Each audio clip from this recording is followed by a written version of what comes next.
Kalau aku ya kalau misalkan kalian nih sebagai mahasiswa jangan takut ya, apa-apa tuh jangan takut, coba aja dulu gitu kan. Tapi kan kita kan harus mencoba itu jangan jangan terlalu terpaku sama kayak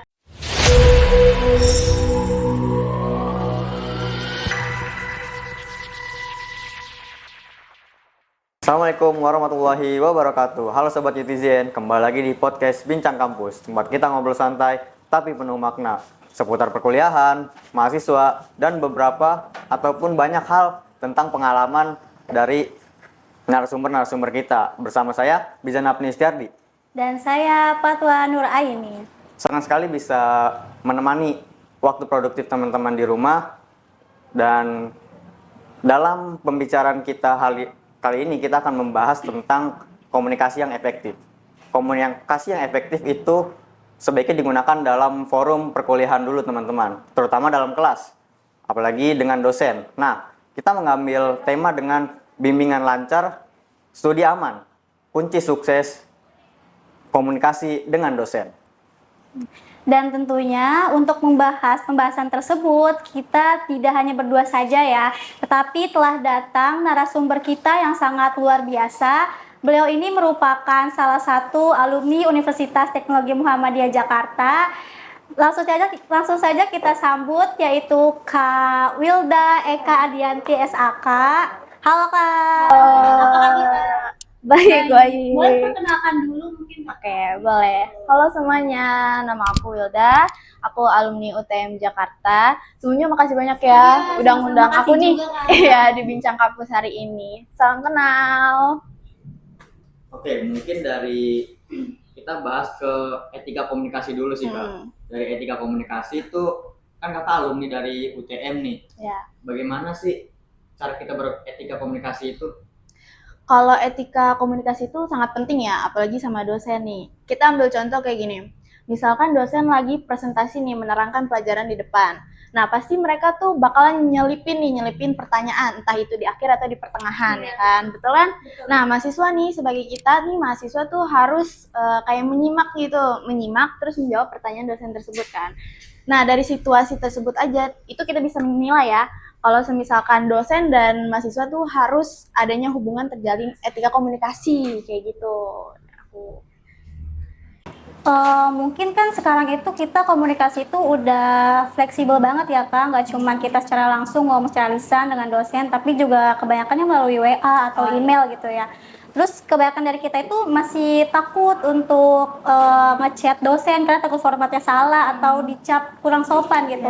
Mungkin tips dari kakak nih buat teman-teman yang masih takut akan hal tersebut gitu. Kalau misalkan dari aku ya, kita sebagai mahasiswa tuh harus tahu waktu ngechat dosen tuh waktu kapan aja nih yang pas nih. Jangan sampai kita ngeganggu waktu istirahat mereka gitu. Karena mereka kan juga manusia ya. Ada sisi lelahnya, ada sisi capeknya juga kan. Kita pun juga mahasiswa juga kayak gitu kan. Nah, berarti kita tuh harus tahu waktu, terus juga soal format ketikan ya. Untuk format ketikan itu kalau aku itu awalnya didahuluin sama salam. Kayak Assalamualaikum Bapak atau Ibu gitu kan.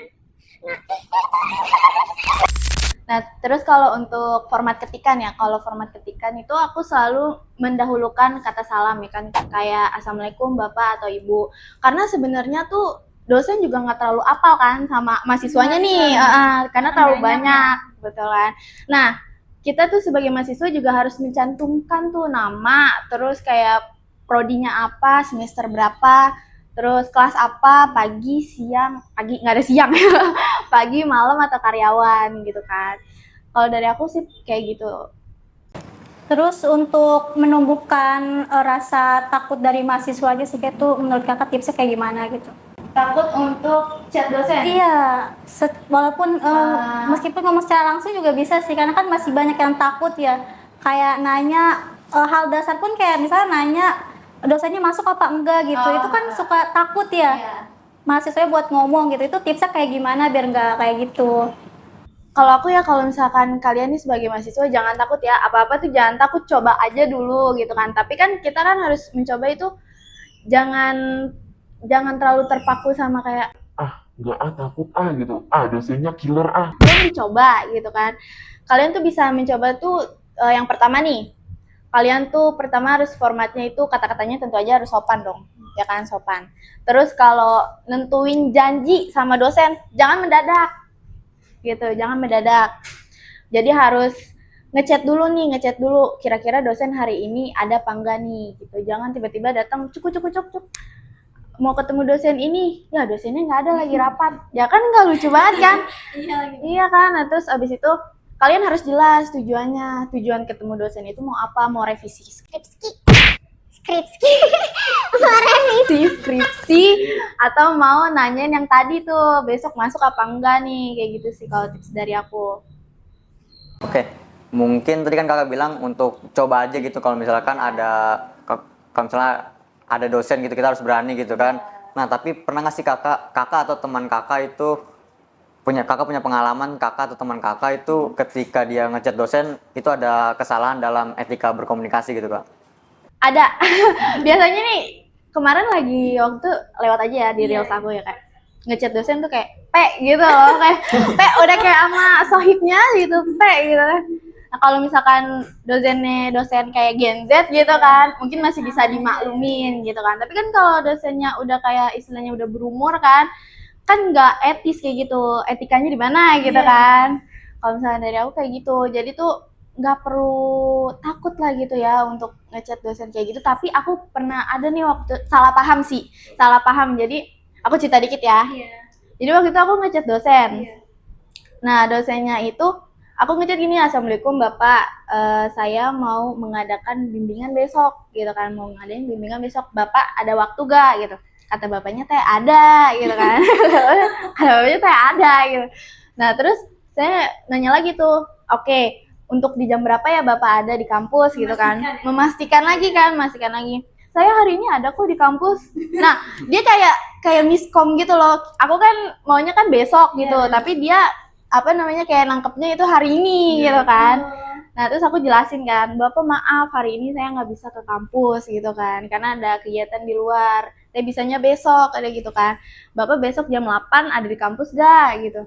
Oh ya udah kalau misalkan besok ya udah saya ada, tapi saya nggak ada jam 8, saya jam 9 aja katanya gitu. Saya udah ada di kampus jam 9 gitu. Oh ya udah berarti dari situ kan kita bisa lihat tuh harus adanya komunikasi yang jelas. Iya, kadang dosen juga sebenarnya tuh manusia juga. Iya. Jadi dia bisa miskom. Terus kerjanya juga kan nggak jadi dosen doang kan, kita nggak tahu di luar sana entah itu jadi CEO kan, direktur kan, ya nggak ada yang tahu kan kita. Jadi kita harus memaklumi itu, harus menghormati juga. Intinya komunikasi dulu aja ya Kak? Iya, coba aja dulu. Oke, mungkin ada nggak sih perbedaan ketika kita ngechat dosen via WA dan juga via email sih kak? Menurut saya itu bisa sama aja sih kak, soalnya kan sama-sama mengirim pesan gitu kak. Kalau dari aku ya, bedanya itu kalau di email itu ada subjeknya, ya kan? Di atas subjeknya. Nah, biasanya nih kalau dosen nih untuk mahasiswanya ngirimin tugas melalui email, kita tuh request biasanya siapanya dosennya yang request. Misalkan di subjeknya tuh mau nulis nama sama NIM aja nih kata dosennya nih. Ya udah kita sebagai mahasiswa ikutin dong request mereka kan. Nama sama NIM. Terus ada juga yang nama NIM sama prodinya. Nah, ada juga nama NIM sama semester. Nah, untuk tulisannya yang di bawah itu pesannya, itu kalau aku tuh selalu ngucapin salam dulu, terus perkenalan nama, walaupun di subjeknya udah tulis, tapi aku tetap ya, nama aku tulis, baru nanti tujuannya apa gitu. Baru kirim tugas. Kalau WA kan nggak ada subjeknya ya, jadi langsung ke inti, kirim pesan assalamualaikum, nama segala macam, intinya apa, kayak gitu. Bedanya kalau dari aku ya. Kalau di aku itu ada juga sih Kak pengalaman kayak gitu. Jadi kayak kita pas udah menghubungi dosen nih, kita udah konfirmasi semalam ke dosennya kayak Kak besok ada matkul nih gitu di jam sekian. Terus tiba-tiba kayak misalnya dosennya mendadak nih nggak bisa datang di hari H gitu. Iya, terus udah kebanyakan mahasiswa tuh yang udah di jalan. Kan kita juga kan nggak tahu ya Kak kalau mahasiswa tuh rumahnya di mana aja gitu kan, jauh-jauh. Terus banyak dari mereka itu mendiamkan hal tersebut sih, jadi kayak nggak mau negur dosennya Kak karena takut nanti nilainya jelek lah atau apalah. Padahal kan kuncinya tuh kan komunikasi aja ya Kak. Itu menurut Kakak itu kita sebagai mahasiswa itu cara menegur dosen mungkin kayak itu bagaimana ya? Sebenarnya sih kalau aku pernah kayak gitu. Pernah. Ih, pernah. Kayaknya semua orang di sini mahasiswa ngalamin ya gitu. Aku waktu itu temen aku jauh ya, rumahnya ada yang dari Depok, ada yang di Puncak juga gitu kan. Iya. Temen aku juga ada kan yang di Bogor. Nah, iya kan. Nah, dia udah nyampe tiba-tiba dosennya cancel kan, nggak bisa diganti gitu. Nah, terus gimana cara negurnya gitu kan?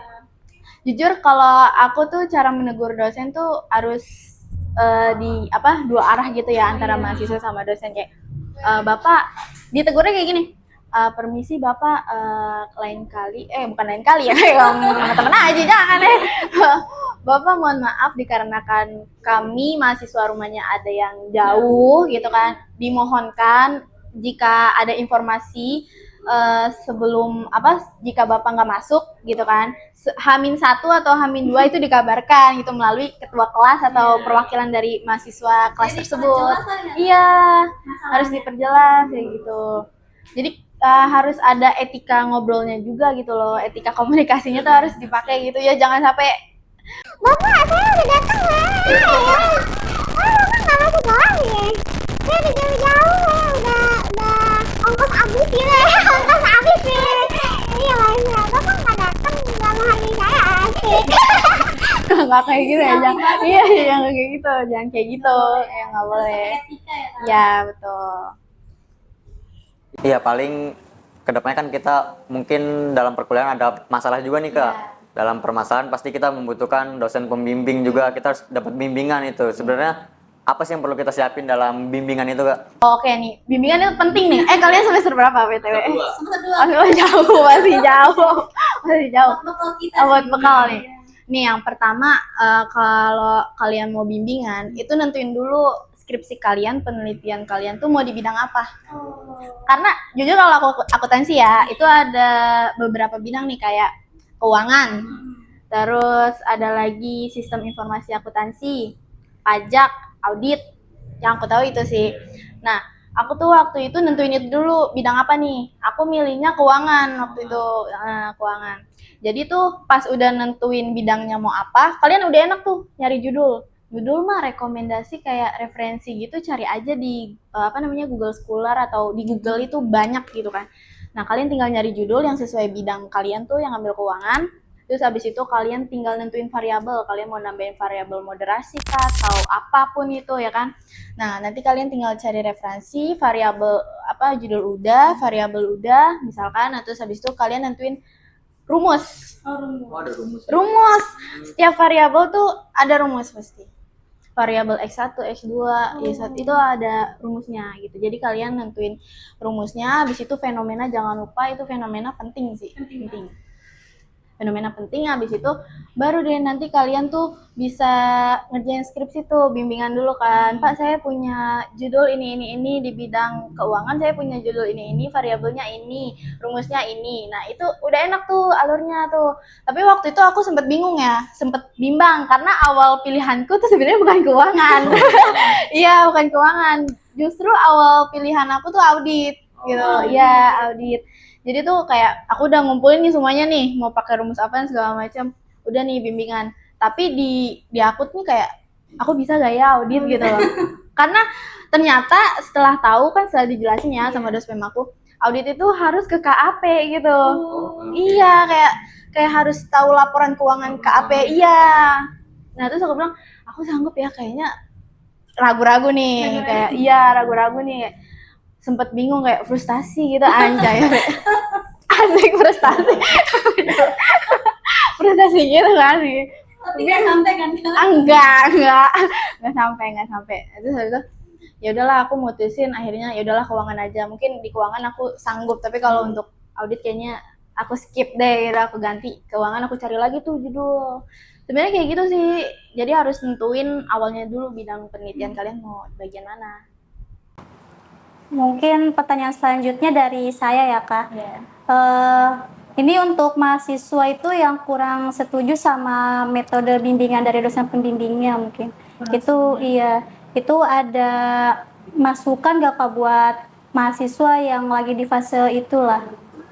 Masukan untuk mahasiswa yang kurang menyetujui metode dari dosen pembimbingnya gitu.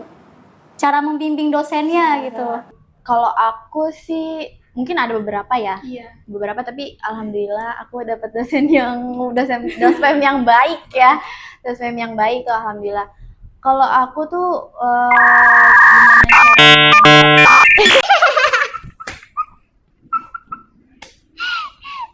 Iya, apa tadi? aku tuh lebih ke fase diskusi. Oh, diskusi. Iya, jadi waktu itu kalau sama dosen aku tuh lebih ke diskusi, terus kan after sidang juga ada revisi tuh sama dosen penguji. Jadi lebih ke diskusi gitu kan. Nah, aku tuh waktu itu pernah skripsi aku nggak pakai adalah uji asumsi klasik karena hasilnya itu rem kalau nggak salah ya. Adalah nanti kalian juga pasti bakalan ya paham. Nah, terus aku diskusikan sama dosen penguji juga kan. Ini gimana ya Bu? Saya kan udah hasilnya rem, nggak usah pakai uji asumsi klasik. Terus saya juga udah ada jurnal rujukannya nih, gitu kan. Jadi gimana ya Bu, gitu kan. Tapi si dosen penguji sama dospem aku tuh menyarankan untuk pakai aja uji asumsi klasik gitu kan. Karena kalau misalnya nggak pakai uji asumsi klasik tuh nanti kayak ada kelihatan yang kurang katanya gitu kan. Kayak ada sesuatu yang kurang, tapi menurut ibu tuh semua apapun penelitian itu pasti ada uji asumsi klasik, nggak mungkin nggak ada katanya gitu kan. Oh yaudah, kita sebagai mahasiswa nerima dong. Oh yaudah, masukannya ini. Nah, ini tips juga sih. Jadi kalau misalkan nih kalian nih mahasiswa nanti kalau mau bimbingan skripsi atau setelah sidang kan ada revisi lagi kan. Itu diskusi aja sama dosen. Iya, nggak usah takut salah. Yang penting kan skripsi kalian yang kerjain sendiri gitu kan. Jadi nggak usah takut salah. Jadi kayak lebih diskusi tapi jangan didebatin ya. Karena debat sama diskusi itu beda. Ya, ntar didebatin revisiannya makin banyak. Pokoknya itu kita harus diskusi gitu. Jadi harus benar-benar nggak boleh kita kayak Gue tahu segalanya kayak gitu kan. nggak boleh mendahului dosen gitu, karena dosen pun juga pernah jadi mahasiswa ya kan, mereka juga lebih tahu gitu. Jadi revisinya juga sedikit sih kalau aku ya, karena alhamdulillah karena itu kuncinya diskusi. Jadi nggak boleh takut nggak boleh takut gitu, karena skripsi kita yang buat sendiri, kita yang tahu isinya kayak gimana, ya udah aja tampilin aja. Cari jalan keluar bareng-bareng ya kan? Iya betul, biar tahu nih jalan yang baik tuh kayak gimana, penulisan yang baik tuh kayak gimana gitu kan. Jadi nggak stuck di situ-situ aja gitu. Tapi ya Kak, kalau misalkan tadi kata Kakak kan revisi kadang nggak cuma sekali doang nih, kadang banyak nih. Itu gimana sih Kakak nyikapinya itu kan kadang kita, waduh revisi banyak banget, jadi males kan gitu. Iya bener, males bener. Bener banget.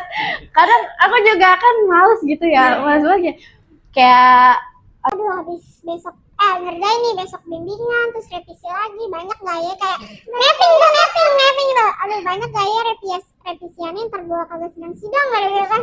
ntar nggak sidang lagi. Nah, tips dari aku nih, ada tips juga ya. Kalau aku waktu itu abis bimbingan istirahat dulu. Sehari, 2 hari, 3 hari, paling lama tuh 4 hari. Istirahat itu buat netralin otak kita ya. Karena kalau dipaksa nge-lag gitu. Jadi ngangong gitu. Takutnya nggak ya kan? Iya, kayak takutnya nanti tiba-tiba pingsan apa gimana gitu kan, nggak lucu kan. Kalau aku tuh istirahat dulu. Pokoknya paling lama 4 hari. Boleh kok istirahat, bener-bener boleh kok. Cuman inget lagi skripsinya kerjain lagi, jangan sampai nggak dikerjain. Iya, soalnya pernah ya, pengalaman sendiri sih. Kelamaan nanti jadinya skripsinya lupa. Jadi lupa kayak nggak selesai. Nih mulai dari mana ya? Ngestak gitu. Ini mulai dari mana ya? Lupa lagi gitu kan. Jadi harus inget-inget yang dulu tuh mulai dari mana. Jadi kalau saran aku boleh istirahat tapi jangan lama-lama ya. Oke, mungkin dari kakaknya sendiri nih punya tantangan apa sih dalam mengerjakan skripsi itu? Apakah dari dospemnya kah atau apa? Oke. Sebenarnya tantangan banyak banget gitu. Banyak banget. Tapi kalau misalkan aku enjoy aja gitu. Kayak nikmatin aja emang jalannya kayak gitu kan. Cuman ini ada soal kasus sih dari teman-teman aku. Ya, teman-teman aku. Kadang karena dosen itu yang tadi aku bilang kan, dosen nggak kerjanya tuh nggak dosen doang gitu kan. Oh iya. Jadi waktu itu mereka itu temen aku ya mau minta tanda tangan sama revisian kan. Nah mereka tuh disuruh datang itu sama dosennya tapi di luar kampus. Jadi dosennya itu nggak tahu ya bagian apa, kayak kerja juga di kantoran. Nah terus dia ada meeting di luar di kafe. Nah kalau misalkan si teman aku ini mau bimbingan gitu kan, mau minta tanda tangan, datang aja ke kafe ini, alamatnya di sini gitu kan. Nah, terus ada juga yang mau mau revisi apa sebelum sidang tuh skripsi. Dospemnya enggak tahu ya, aku lupa berangkat haji atau umroh gitu. Iya, ada. Iya, ada. Ada kan. Iya, ada. Nah, itu ujian banget kan. Nah, untungnya temen aku ini selesai gitu. Jadi mereka mungkin ya, aku juga nggak terlalu tahu. Mungkin mereka diskusinya lewat chat, ya lewat Kan nggak mungkin online. kita ke Mekah. Iya, nggak mungkin nyamperin ke sana. Ya kalau di kafe masih mending ya. Ini ke sono, cuma minta revisi doang. Aku ngapain? Kalau sekalian ibadah sih nggak apa-apa. Iya. Kalau minta tanda tangan doang gitu kan, buat apa? Iya, PP bolak-balik. Ongkos habis ongkos ya. Nah, gimana kalau misalkan chat itu kita udah ngechat dosen lalu tidak dibalas lah, lalu kita melakukan follow up atau apa nih, ada cara lain yang lebih ampuh kah agar chat kita dibalas? Nah, ini emang gimana ya? Mungkin karena dosen banyak kerjaan juga, jadi kita mahasiswa yang ngechat tuh suka ketumpuk ya kan? Iya, Suka mungkin ketumpuk ya. ya, mungkin kan kayak gitu. Nah, dari aku tuh waktu itu aku pernah ngechat siang seharian tuh nggak dibales. Aku diemin tuh sehari 2 hari nggak dibales juga. Aduh, sampai 2 hari karena sabar dong. Oh mungkin banyak kerjaan gitu kan, kita nggak tahu kan. Ya udah akhirnya aku ngechat lagi, cuman pagi jam 6. Paginya itu Iya. setelah 2 hari. Iya, pagi setelah 2 hari kan dikasih jeda kan ya. Jadi tuh pas paginya aku ngechat lagi tuh jam 6 dan itu manjur sih. Langsung dibalas, mungkin karena habis subuhan kali ya, habis sholat subuhan. Jadi ya habis subuh. Iya, kan kita juga nggak tahu ya dosen nih habis subuhan ngecek HP atau gimana kan, pasti sering balasnya cepet. Iya. Gitu sih dari aku. Ya pokoknya jangan takut ngechat dosen lah, karena dosen juga sama kayak kita gitu, manusia juga. Suka lupa, ada sisi marah-marahnya juga kadang. Kayak itu kan tergantung mahasiswa kitanya juga kan. Kalau kitanya bandel kan susah digituin, iya susah dibilangin kayak bangor banget gitu kan. Bangor banget. Dosennya marah-marah lah. Dosennya marah-marah gitu, malah-malah. Cadel, iya. Marah-marah guys. Lagi Berarti kunci utamanya komunikasi, terus juga jangan takut buat ngechat ke dosen karena dosen juga sama kayak kita manusia biasa ya kan. Mereka bisa miskom, bisa salah juga. Ya mungkin kita sudah masuk ke segmen terakhir sih Kak. Iya. Dan kita ini pengen minta lah ke Kakak soal kesan dan pesan lah. Apa saja yang perlu kita siapin dan apa saja sih pesan-pesan buat kita melanjutkan studi nih ke depannya dengan lebih baik. Apalagi komunikasi dengan dosen gitu sih Kak. pesan dari aku ya buat Iya. kalian. Jangan malu untuk nanya sama dosen, jangan malu untuk chat dosen gitu kan. Karena sebenarnya itu proses gitu. Kalau menurut aku ya, bagi aku itu proses. Apalagi kalian sebelum masuk ke perkuliahan, kalian udah tahu tuh jalannya kayak gimana, pasti ngelewatin skripsi dong ya kan. Nah, itu udah prosesnya gitu. Menurut aku tuh jangan ditakutin tapi dihadapin gitu. Karena itu salah satu kayak untuk mengembangkan diri kita nih, mental kita juga gitu. Aku bisa loh ngadepin ini gitu loh. Orang lain aja bisa, nih alumni aja bisa ngadepin, masa aku nggak bisa gitu. Iso asu iso. Iso ya, asu iso. You can do it anja. You can do it di kelas. Well, ya kalau dari aku pesannya gitu. Jadi nikmatin aja prosesnya, karena itu juga prosesnya panjang gitu. Itu bukan sebuah akhir kalian gitu. Masih panjang, masa depan kalian masih panjang. Jadi hadapin aja gitu. Pesan aku kayak gitu sih. Kalau untuk kesannya selama di UTM mungkin ya, UTM Jakarta ini kesannya Karena aku alhamdulillahnya ya pernah ikut organisasi, jadi temen aku juga banyak yang support kayak gitu ya kan.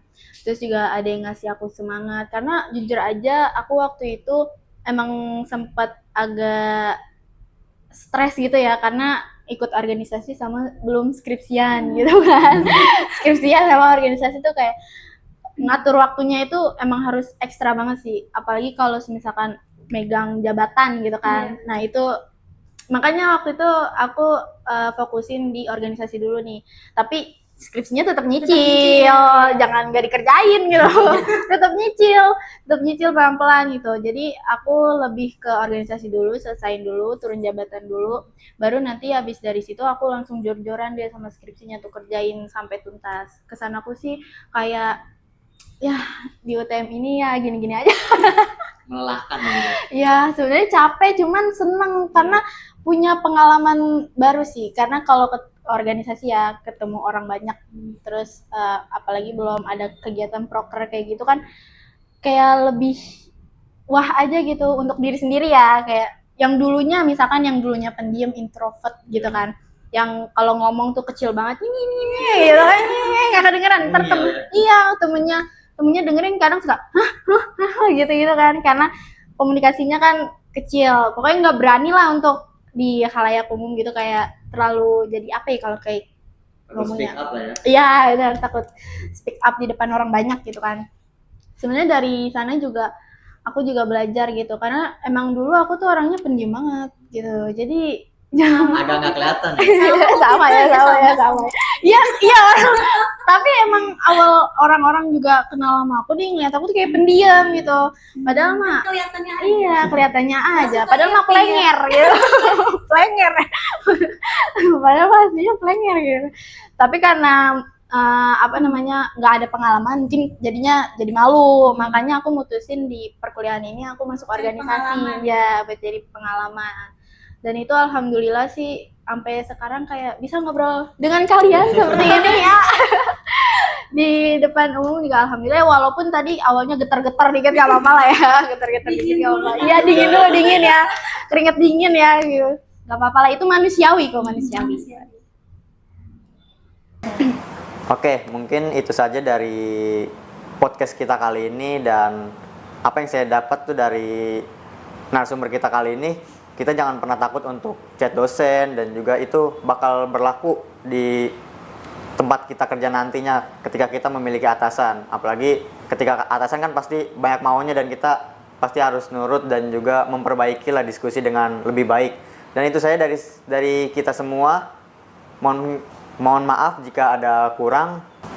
Jangan lupa like, comment, share, and subscribe, dan jangan lupa ikuti seluruh media sosial UTM Jakarta. Sekian dari kami. Wassalamualaikum warahmatullahi wabarakatuh.